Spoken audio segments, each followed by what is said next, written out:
नमस्कार, मी प्रिया आणि व्हिडिओ बनवण्याचं कारण असं की विदर्भामध्ये जी काही घटना घडलेली आहे, अत्यंत दुःखद घटना आहे आणि दुर्दैवाने आपण त्या समाजामध्ये राहत असून सुद्धा काहीही करू शकत नाही.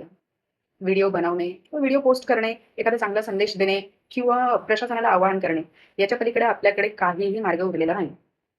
हा सार्वजनिक मुद्दा आहे. कोणाचकडे काहीच नाहीये, की जेणेकरून ज्या काही घटना घडतायत किंवा जे काही मुद्दे म्हणजे दररोज कानावरती पडतायत, त्याला कुठेतरी आळा घालता येईल. मग ते मुलीच्या सुरक्षतेच्या बाबतीत असू देत किंवा अन्यायाविरुद्ध असू देत किंवा जे जीवघेणा प्रकरण होतंय आजकाल, त्या प्रकरणात असू देत, समाजामध्ये राहणारा कुठलाच व्यक्ती त्याच्यावरती ठामपणे निर्बंध लावू शकत नाही, प्रशासन सोडून. आणि प्रशासनाचा कुठेतरी पाया हा डगमगतोय. त्या कारणामुळे ह्या सगळ्या गोष्टी होत आहेत. असं सार्वजनिक मत आहे. प्रशासन झोपलंय का? प्रशासन हे करत नाहीये, प्रशासन ते करत नाहीये आणि तुमच्यासारखाच माझाही तोच मुद्दा आहे. आता विषय असा आहे, की शहरी भागामध्ये शहरी भागामध्ये टीव्हीमुळे म्हणा किंवा मोबाईलमुळे म्हणा किंवा पोस्टर्स वगैरे ह्या ज्या काही गोष्टी आहेत, त्या गोष्टींमुळे आई-वडील सतर्क होतात. आई-वडील सतर्क झाल्यानंतर मुलांना सतर्क होतात. हा मेन मुद्दा आहे. ग्रामीण भागामध्ये याचं ग्रामीण भागामध्ये बऱ्याच गोष्टीचे प्रॉब्लेम्स आहेत. बऱ्याच. आतापर्यंत फक्त लाईट, पाणी वगैरे हा जो काही आहे तो एक मुद्दा होता. आता तेवढं मर्यादित राहिलेलं नाहीये. आता ग्रामीण भागामध्ये सुद्धा प्रत्येक जीवाचं संरक्षण खूप महत्वाचं आहे. आणि दररोजच्या काही गोष्टी कानावर येत आहेत. खूप खूप दुःख. तर ग्रामीण भागामध्ये राहत असताना आई-वडिलांनी मुलं सांभाळायची, मुली सांभाळायच्या, का शेतीत काम करायचे. अशा बऱ्याचशा गोष्टी आहेत. बरेच मुद्देही आहेत. पण सर्वात महत्त्वाचा मुद्दा म्हणजे मुलींचं संरक्षण आहेच. आता 12 वर्षाच्या मुलीसोबत जो काही प्रकार घडलेला आहे, त्याच्यासाठी त्यांच्या आई-वडिलाला झालेला त्रास म्हणजे किती दुःखद आहे ती गोष्ट. हे शब्दामध्ये तर व्यक्त होऊच शकत नाही आणि कितीही पाठिंबा दिला तरी आपण त्याची म्हणजे जी मुलगी गेलेली आहे तिची पूर्तताही करू शकत नाही. इतकी दुर्दैवी घटना आहे. आणि हां, एखादा हादसा आहे किंवा नैसर्गिक घटना आहे, मान्य आहे, की आपण कुठेतरी ती गोष्ट ॲडजस्ट करून घेऊ शकतो. पण मला सांगा, ज्या गोष्टी हातून घडतायत आणि वारंवार त्या म्हणजे घडण्याकडे त्यांचं प्रोत्साहन खूप जास्त आहे, की त्यांना आळा बसतच नाहीये, कुठे द्यायचा पण नाहीये. प्रशासन काय करते हे तर आपल्या सगळ्यांनाच माहिती आहे. त्यामुळेच ह्या गोष्टी खूप साऱ्या वाढत आहेत. असो, तर माझा मुद्दा असा होता, की ग्रामीण भागामध्ये आपल्या मुलींना संरक्षण देण्यापासून म्हणजे माझं असं मत आहे, की प्रत्येक गोष्टी तुम्ही वयाच्या आधी शिकवा मुलींना. असं नाहीये, की ठीक आहे, ती एका वयामध्ये येणार, मग तेव्हा तिला आपण त्या गोष्टी शिकवणार किंवा आता तू मोठी झाली आहे आणि मग आता अशा गोष्टी होणार, तशा गोष्टी होणार. अजिबात नाही.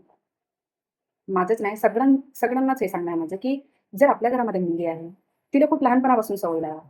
बॅड टच काय असतो, गुड टच काय असतो आणि एखाद्या परिस्थितीला समोर जाताना कसं कसं हँडल करायचं? कुठल्या गोष्टीचं आपण लक्ष ठेवलं पाहिजे?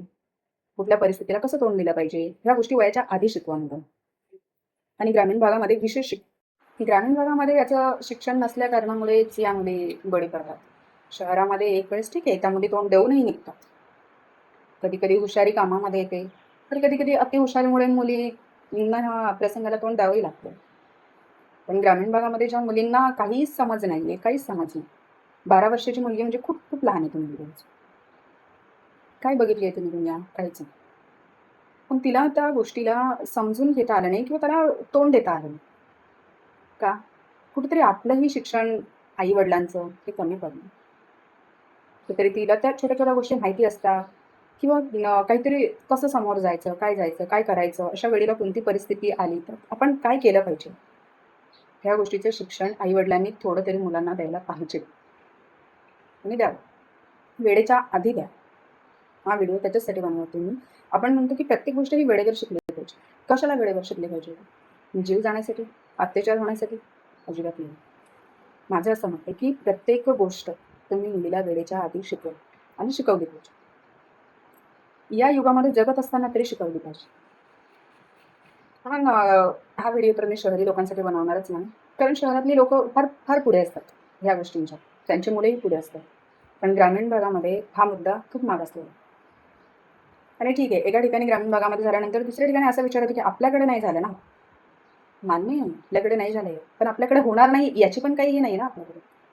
होऊ शकतो. आज नाही झालंय, उद्या होऊ शकतंय, उद्या नाही झालंय, परवा होऊ शकतं. होणारं. जर हे मुद्दे वाढत आहे, तर कधी ना कधी, केव्हा ना केव्हा, कुठं ना कुठं हे आपल्याला दिसणार. ते जरी लांब असेल, आजूबाजूच्या परिसरामध्ये ती गोष्ट आढळून येणार.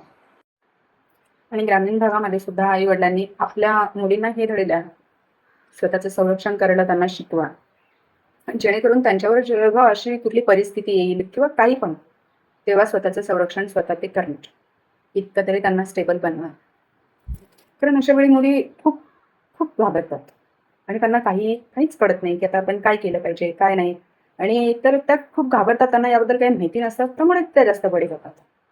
म्हणून त्यांना या गोष्टीची कल्पना द्या आणि प्रत्येक गोष्टीला तोंड द्यायला शिकवा. आपली मुलं, आपलीच मुलं.